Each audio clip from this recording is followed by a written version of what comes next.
Welcome to the latest episode of the Defined Engagement Bookcast. I'm Doug Fine. Each episode I have the pleasure of talking to wonderful and accomplished authors about their books. That's what we do here.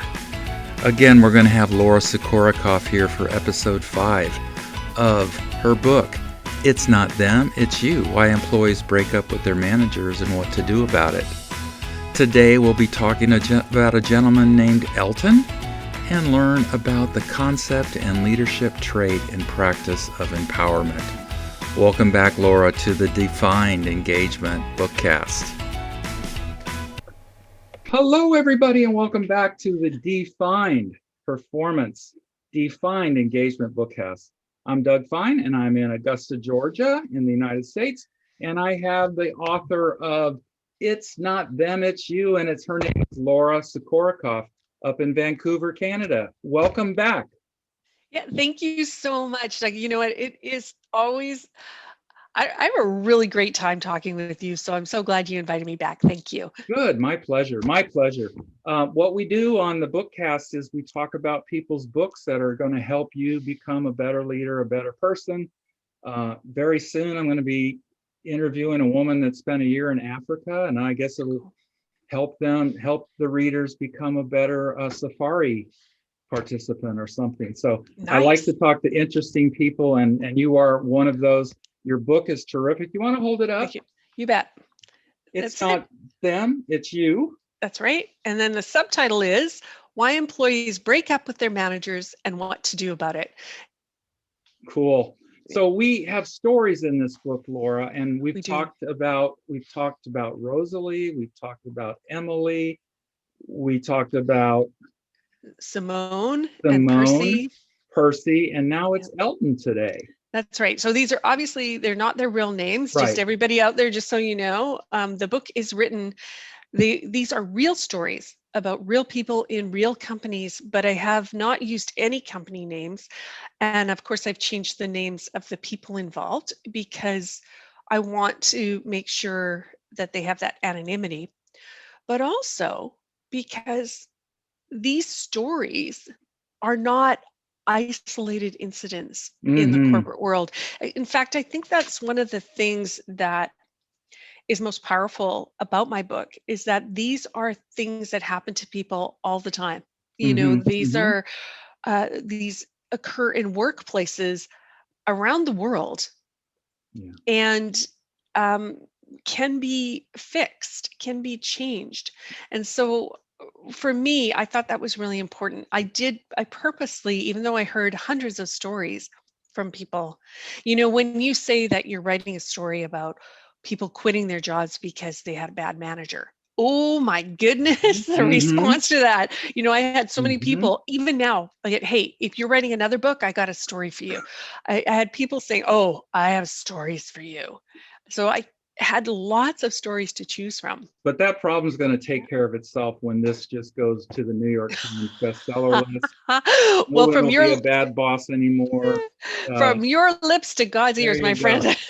So yeah, leadership is something we both do. We get to do leadership development, manager training, and things like that. So we get frustrated when we hear these stories because it just doesn't have to be as bad as they act sometimes. If they had a little bit of I'm just going to say, if they had a little bit of openness to learn about themselves and to learn about just a few things that they could be doing differently to become better themselves, but better the work of their team, better the teamwork. There's so much. There are not. It's simple, but it's not necessarily easy to become a better leader. Exactly. So we're going to talk about Elton. You want to just kind of lay the groundwork about Elton and the correlating word and concept of your model is Elton empowerment. Yeah. So empowerment is a good word. We can talk about what that means, but why don't you talk about Elton? Sure. Okay. So Elton worked for a company as a business development person, and he traveled all throughout the world developing business as a business Mm-hmm. development person does.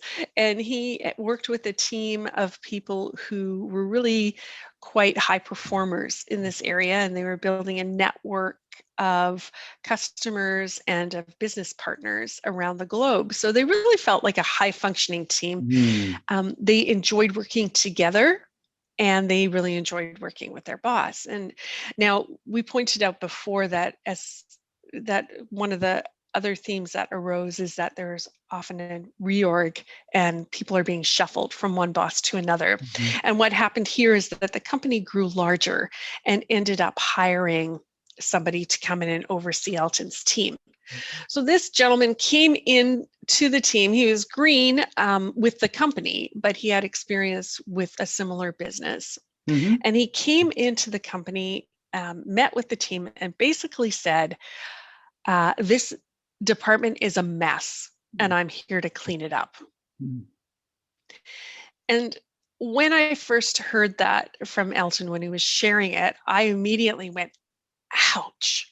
Mhm. Because the first thing I thought was, dude, have some respect for the legacy in Mm. the department, right? These Mhm. people, maybe they aren't doing work the way you see it best done, but that doesn't mean they weren't putting their best efforts into it. And I think there's a really big miss right there. You bet. For me, that was the first thing. Mhm. So this guy came in and immediately uh, set himself up as a new expert that's going to clean house and Yeah. make everything better. And so he immediately set himself up from a position of disrespecting the legacy and, frankly, disrespecting the outgoing manager Absolutely. who went to another team. But Mhm. that first team, they loved their old boss. Mhm. Mhm. So this guy was insulting them on several different levels. So he's setting them on edge. And then went on to, in his efforts to clean things up, really rule with an iron fist. And Mm. he was a micromanager. Yeah. And we've all heard of micromanaging before. We all know what this is about. I'm sure, Doug, that you have stories that you could share. I know I do. And we all know, managers everywhere know that micromanaging is not the way to go. Yet it's a thing. And the reason it's a thing is because it happens quite a lot out there. And that Control happened to issues. Elton. Yeah, Control issues. You know, it's absolutely. I love when you're in these classes, right? When you're doing um, um, a development class or something, there's a lot of people that say, I don't like to be micromanaged. Hmm. And that's true. No one does. But at the same time, sometimes they are micromanagers themselves, you know. So Yeah. so I have a little ugly story when you talked about the new person coming in and kind of Hmm. just poo-pooing the legacy work that they did. I long time ago, but it resonates today. Um, there was we had started an employee newsletter, and it was like human interest stuff, Hmm. pretty cool about people's personal lives and their families and accomplishments at work. But it was definitely folksy, and you know, it wasn't slick. It didn't have professional publishing, but it was what it was, and it was Hmm. good, and the employees liked it. Well, a new COO came into the company, and you know, within 5 or 6 weeks of being there, I was at a meeting with him and my boss at the time, and he said that this newsletter wasn't worth the paper it was written on. So it's like, bam, how ugly was that? How'd that make me feel? But it was like Yeah. completely unnecessary. You know, Yeah. like he could have done something way different. Let's build on what you got. I like it. But he had a character that felt like insulting people was the way to get things done or stopped or whatever. So I get the idea of what Elton Hmm. experienced. You know, he started Sure. nitpicking, and you know, and the other thing about micromanaging, I think technically it ends up being, just tell me what you want me to do and I'll do it. You know, like I'm not going to do Right there. anything more. I'm not going to give you my ideas because your ideas are what rule the day. So I'll just wait around till you instruct me. And there goes the empowerment, and there goes Mhm. the initiative. It just goes. And then certainly people start looking for other places where they're not going to be insulted, they're not going to be micromanaged. So it's Mhm. very classic, right? Oh, 100%. Again, as I said to you, I bet you have stories of being Mm-hmm. micromanaged. I bet you have stories about this. And the reason it was a pretty safe bet because almost all of us do have these experiences. Mm-hmm. And Mm-hmm. I don't think we need to.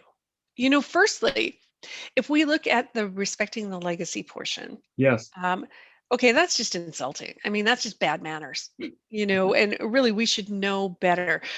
As you said, there are ways to state this without being insulting. Mm-hmm. Okay. So, for example, this manager, instead of saying this department's a mess and I'm here to clean it up, could have said, you guys have done a lot of great work getting things established.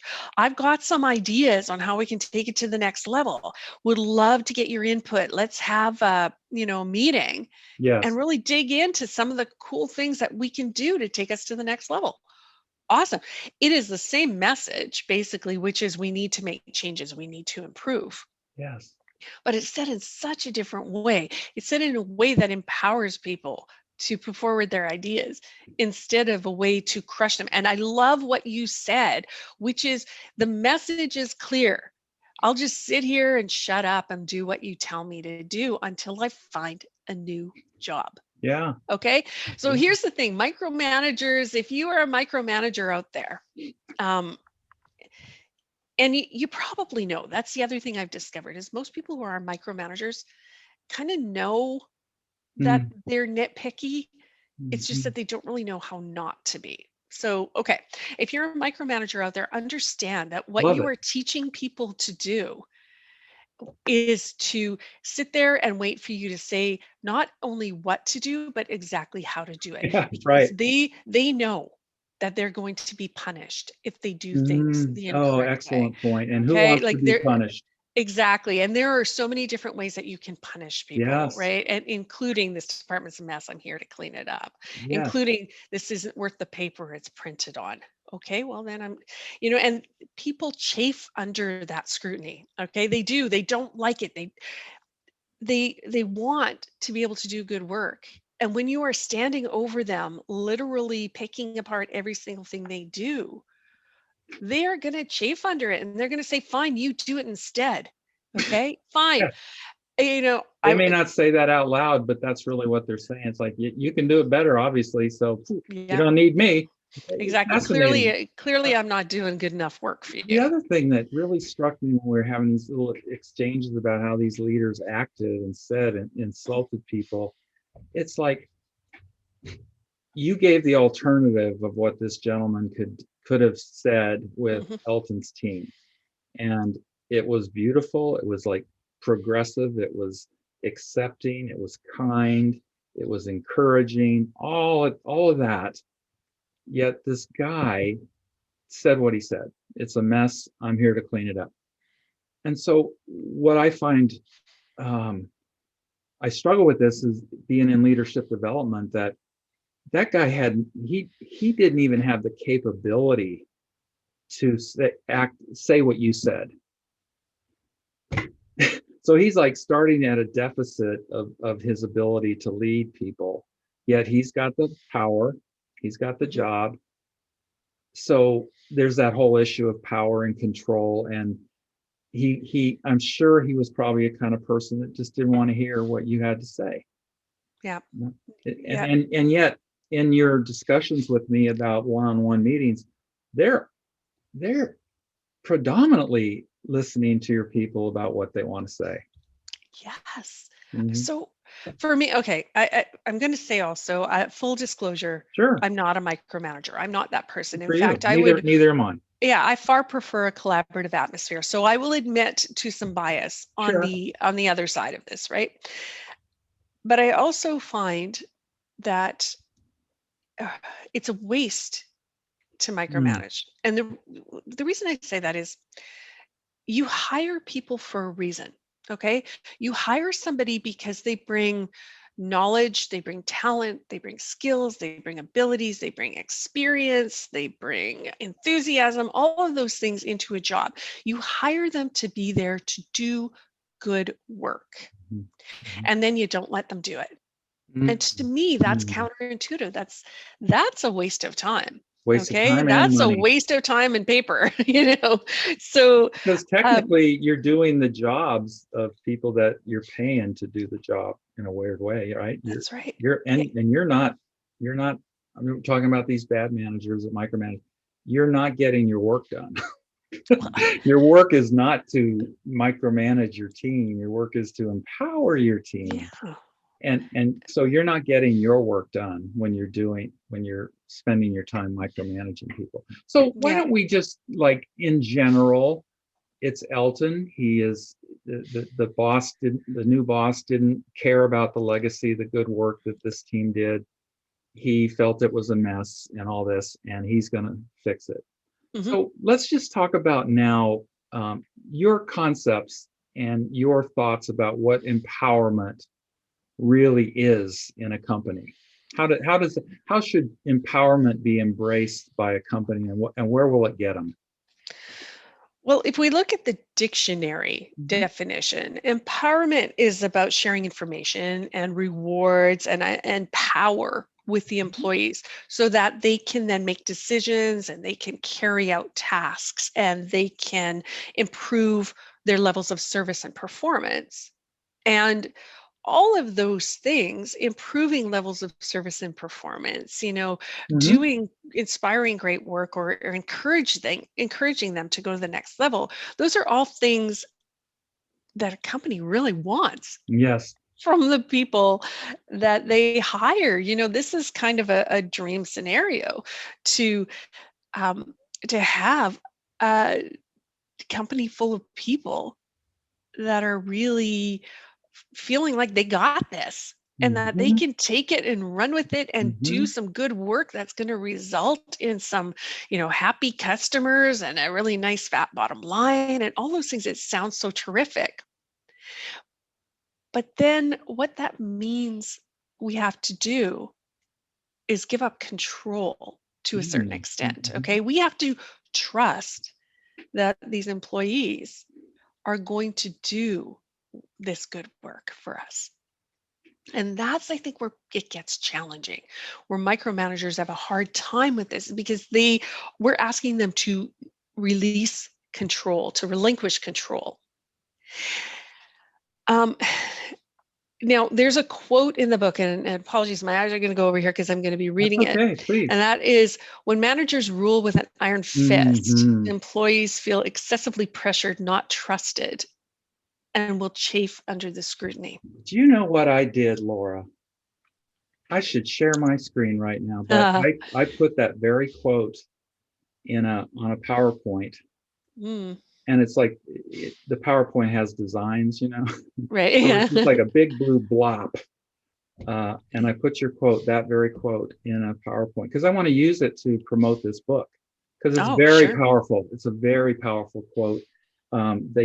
We chafe under that. It's like, it's annoying and irritating. It's like, Mhm. let me do my damn work, will you? You chafe. Absolutely, you You don't do. want. Let me. Is it this chapter that we talked about the concept of, give power to get power? Mhm. Can I Yeah. explain where I learned that? I learned it from someone that worked for me, many years ago, and she was an OD person. She knew how to handle groups. She knew how to get people to come together for good outcomes. She was really excellent person, um, and she would say that every once in a while, give power to get power. And Mhm. the point of it is, and I've I've heard it for a long time, used it myself. The idea is, when you start giving your power away, Mhm. allowing people, empowering your people, allowing them to make decisions, allowing them to come up with ideas and that get implemented.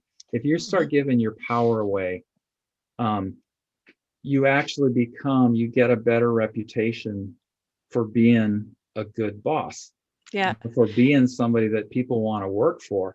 So your esteem, the esteem that an organization has for you, you're got the opportunity to gain more power because of the way you act. That's the reality. So Absolutely. give power to get power. And if people, so, and you have to be sincere, right? It's not about power for power's sake.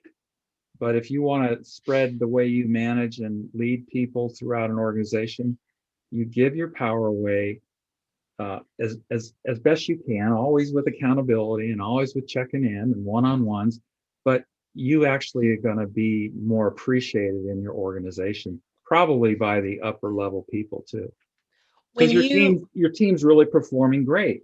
yeah, when you allow your people Mhm. the room to do what they do, Yeah. to do what they do well, not not leave them flapping in the wind, or not letting letting them run away with things, but rather just saying, you got this, I know you got this.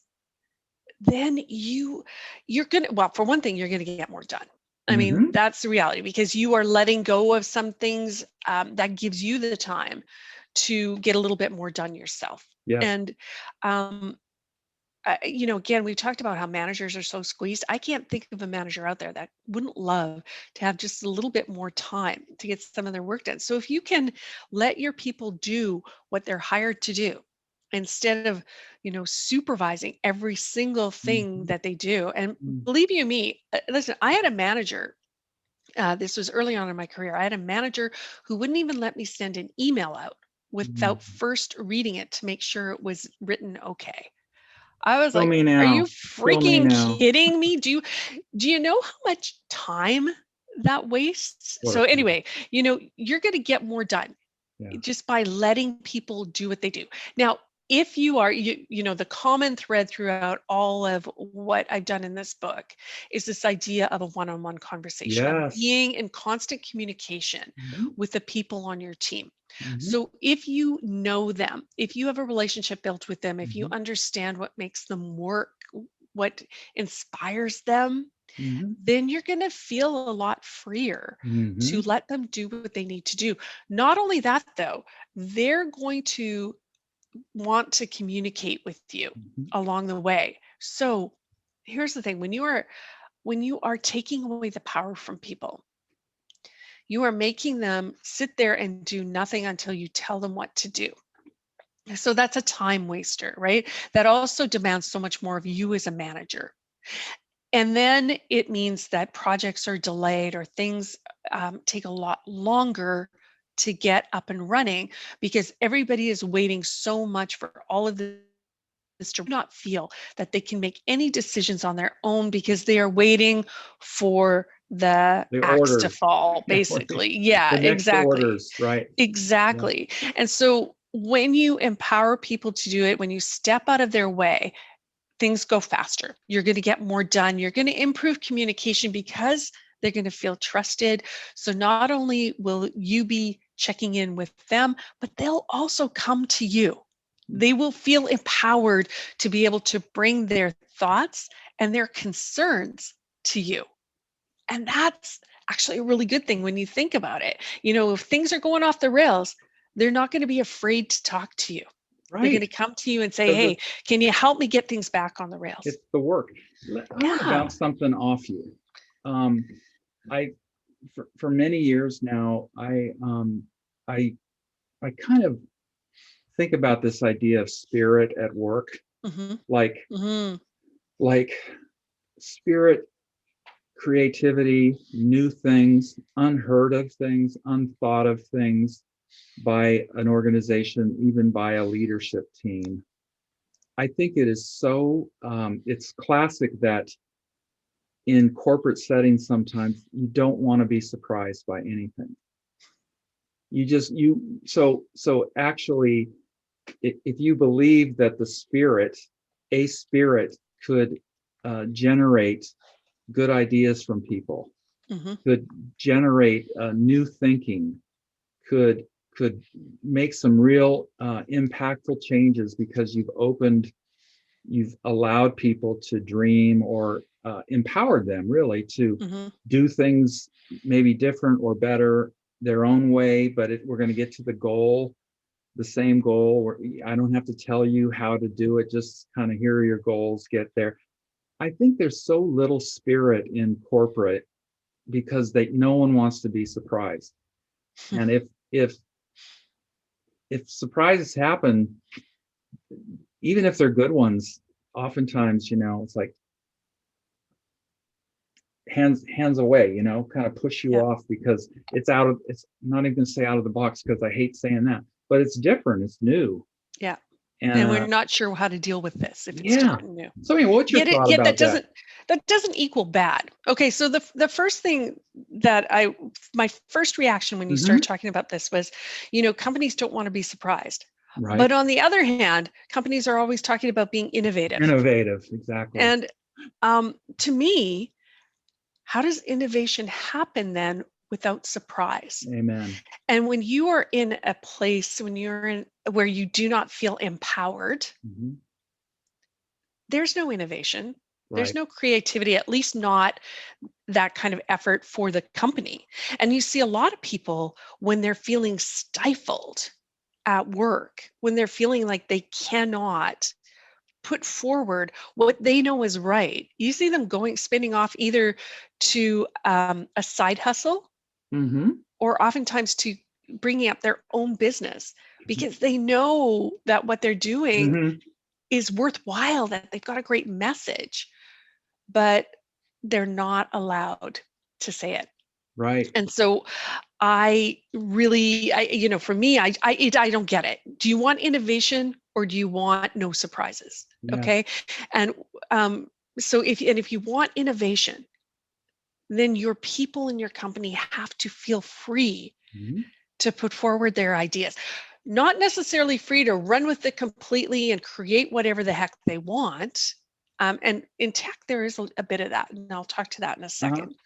But I'm talking about feeling free to have those ideas, to put them forward as a possibility, and to feel safe that their ideas will be appreciated and not scorned. And where would you hear? Yeah, where are those ideas? Where will they show up? They'll show up in that one-on-one meeting with your people. Like, what new things should we be doing this quarter?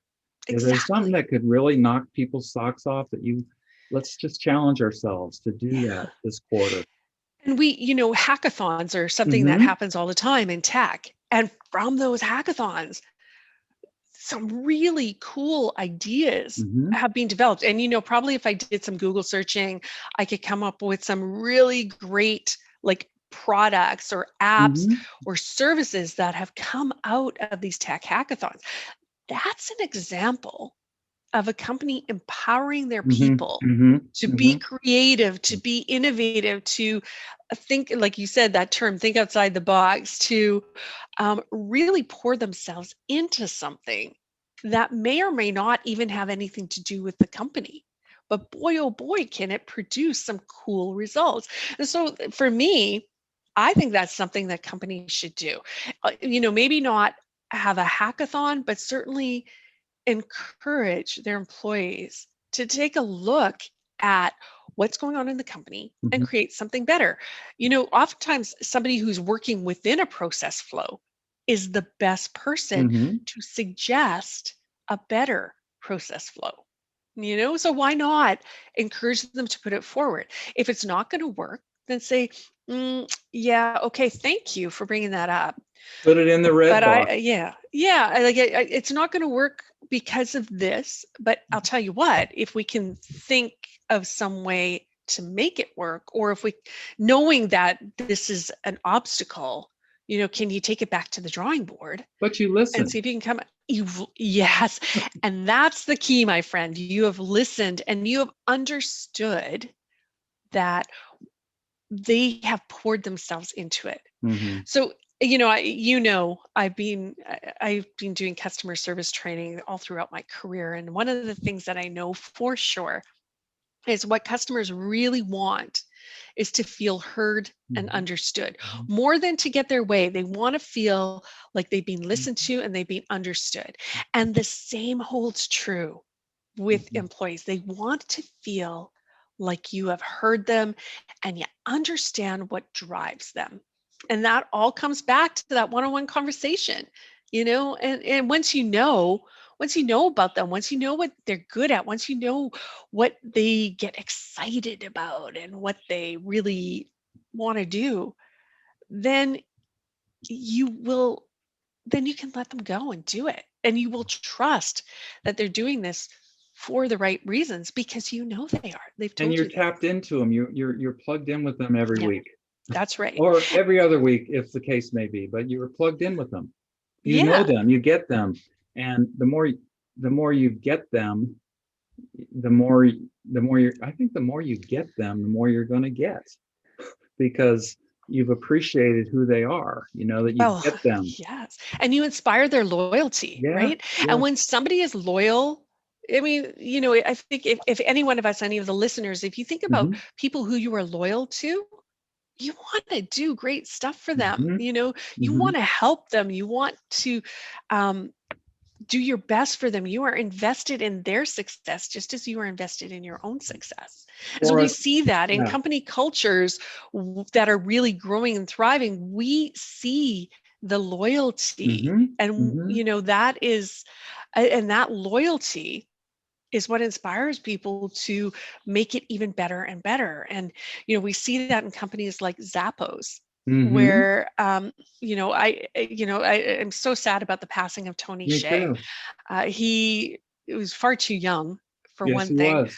but also this is a person that really revolutionized the corporate ways of thinking. I'm going to And, show you something. yeah, okay, go for it. Um, somewhere along the way I acquired this, and it's Oh, basically yes, the Zappos culture put book. it. Yeah, Yeah, the culture book. yeah, Zappos put one out every year. yeah. I've You got know one what was going from on. from It's so cool. 2019, I think it was. No, 2018. Uh-huh.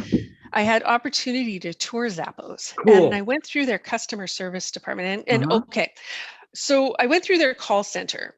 Now, their call center is unlike any call center I have ever seen. It's like a feast for the senses, Mm-hmm. because you look at it and everybody in there is allowed to, they are empowered to cr- decorate their cubicle however they want. So Mm-hmm. you have people with jungle scenes, you have Hmm. people who set up like a tiki bar kind of Yeah. scene, and they've made this their own personal Hmm. space. Hmm. So they really do feel like this is home for them. And then in Zappos, they empower their customer service agents to make the right decision for the customer. Hmm. And not only has that inspired great loyalty amongst the customer base, but it's also inspired great loyalty amongst the customer service agents. You Hmm. have people working in a call center for years. Yeah. And anybody who's ever checked out call center turnover knows how rare that is. Yes. So they have managed, by empowering their people, by putting their trust and their faith in their people, to make independent decisions Right.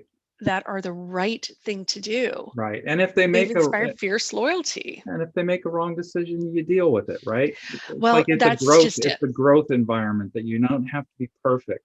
The other company Exactly. that I've heard does a real good job with empowerment is the Ritz-Carlton. You know, Hmm. they're the ones that say you have up to what, $1,000 or whatever to make things right for Yep. customers. You don't even have to think twice to say, well, I'm going to give you another night for free. You could be the housekeeping person, and if the um, client, the customer is not pleased about something, that housekeeper could say, well, I'd love to give you another night free. Come back, and we'll make it right. So that's empowerment, where you don't Absolutely. even, you keep track of what decisions are being made and all that, but it just shows that you've given these employees ownership. You've Yeah. empowered them. You've given them the power to fix things because they know it's wrong. You know, they're getting complaints or something. And then not only that, you give them the power to be as creative as they can be to enhance the customer experience, not just Yeah, fix for things, but sure. you're giving them that kind of money, if you will, to enhance, make things better, make the clients, Yeah. the guests, feel special, like Yeah. Yeah, out of this world absolutely. special, And it's not always about money as well. Like, you're right. Like in the case of customer service, often it is, give them a little bit of money, but that will ultimately pay off in big returns in the future. But in other, workplace scenarios, this isn't about extra money, but Right. it is about, encouraging ideas and Hmm. encouraging this dig in and solve it atmosphere, as opposed to the sit back and wait for direction kind Exactly. of atmosphere. And um, I, I pulled a quote out of the new 1 Minute Manager, and that is, Hmm. people who feel good about themselves produce good results. And that's from Mm-hmm. Ken Blanchard and Spencer Johnson. Hmm. And I agree with that. When you feel good about the work you're doing, when you are empowered to come up with ideas, to execute on those ideas, to take what the company needs and work that into your own personal way of doing the Hmm. work, Hmm. then you're going to produce good results. And it's funny because there is it does seem counterintuitive. I mean, there is you could be forgiven for thinking, oh, but if I let them run with this too far, um, if I relinquish all control, things can run amok pretty quickly. But that actually doesn't happen Hmm. most of the Right. time. Right. I'm going to say probably 99.9% of the time, Right. what happens is that people, they're very aware of what makes the company successful. Hmm. They're Hmm. very aware of good work versus not good work. Right. And when you allow a little bit of this control to be released, if when you empower your employees, you are making them partners in the business Hmm. versus being minions that are there to do I your love bidding, that right? you use the term minions. I Yeah. pull it out in my research with reading your book. You have a quote about minions. And I don't know. Yeah, I think it is kind of just what I I'll just said, find that it for the they're next. partners versus minions doing the Yes. company's bidding or Yes. something of that ilk. Yes. But yeah, it's in here somewhere. Yeah. I'm going to pull it out for our next talk. But anyway, Okay, Laura, show your book again and just sure. I'll tell be us happy how to do much that. There it you want is. people to buy it. Not because she Yeah. wants you to buy it, but because it's just darn good. Well, It's excellent. It's a great book. thank you. It's something that leader development people should definitely get, so they can get uh, great contemporary progressive ideas about leading in these times. So it's packed full of just good. Look at this, how bad I it is. know it's cool, It's huh? packed full There you go. of goodness.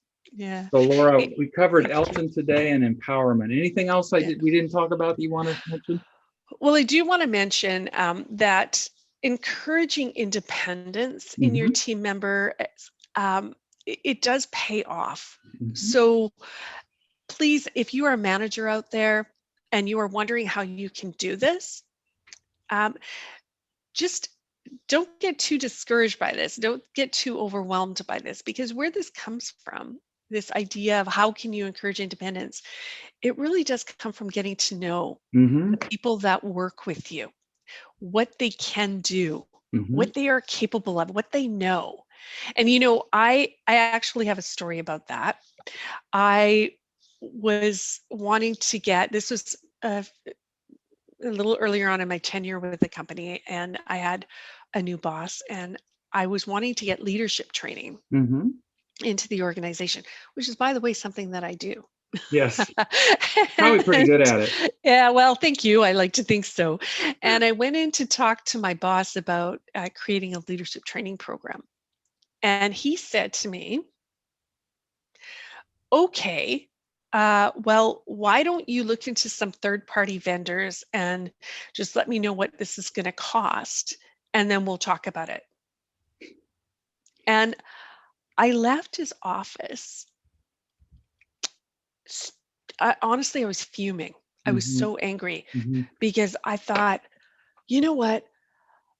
What am I, chopped liver? Like, Right. Right. this is what I do. Right. And then it occurred to me, that this is a new boss and he doesn't really know. Right. what I do. Right. So I actually just turned on my heels, went right back into the office and said, do you know what I do? And told him. Now, the thing is, Doug, that's me. Okay. Yes. I would do that. Yes. I would turn on my heels, go back and say, hey, hello, this is what I do. Like, how can you not know this about me? Right. Right. But I'm not like, I know that I am somewhat intrepid, I guess. I will take that risk. Mm-hmm. Mm-hmm. Most other people would not. They Right. would go back to their desk, they would fume, they would start looking for another job where they would feel respected, Mm-hmm. and they would go, Mhm. right? So the conversations, if you are a manager, whether you're new with that team or whether you're established with that team, you should be having the kinds of conversations with them that help you to really understand Mhm. not just what they do, Yeah. but what they are capable of, and then empower them to start doing that And great who work. they are. Who they And what are and what and and what who they they are, love. who they are, how that could contribute to Yeah. the good, who they Yeah. are. I mean, it's very, very rare that people won't want to do good work. Right. Right. It, like, Right. I think we can pretty safely assume that the people on our teams want to do good work. So all Mhm. we have to do is let them be Mhm. there to support them, be there to guide them, but empower them to do that great work for us. And they Fantastic. will. That's fantastic. That's a great way to end this Yeah. episode, Laura. We are pull up the book again, please. Sure. I'd Don't be trust happy me to do doing that. it. So There there you it is. go. It's not them, it's you. Why Yeah. employees break up, in quotes, break up. They just say, enough of you. I'm Yep. done with you. And they break up with their managers and what to do about it. Yep. Laura And there's Sukorokoff. my name. Oh, There well, it you can is. also see it with the Zoom screen, but Yes, there Laura it is. Sukorokoff is our author for this bookcast. And we'll be back soon with another episode. And we're going to talk with Caitlin, right? That's We're going right. to talk about Caitlin. We're going to talk about Caitlin. You And bet. then Tom. Yep. Right. And Caitlin, Tom. let's do that. And again, many thanks for your time today. Always a And pleasure. just we're digging into this book, and I love it. And people should go out and get it. It's available on Amazon. It is. There's a hard copy and a paperback, right? There's a pretty hard cool. copy, a paperback, and an ebook version. Oh, So, cool. yeah. Like, yeah. Yeah, you can download it onto your Kindle. By the way, Yep. I mean, look at all these notes. I just tear it up. There's such good stuff in there. So thank you, Laura, and we'll see you next time, okay? It was my pleasure. Thank you so much, Doug. My pleasure, too. Okay. Bye-bye. Bye. Thank you again for being a part of this episode of the Defined Engagement Bookcast. Next episode, we're going to meet Caitlin, and we're going to learn about the concept of consideration. Find more bookcasts at www.anchor.fm/Doug-Fine. And visit my website. It's the Defined Performance Solutions website. That can be found at www.dougjfine.com. Thanks for being here. See you next time at the Defined Engagement Bookcast. Bye-bye for now.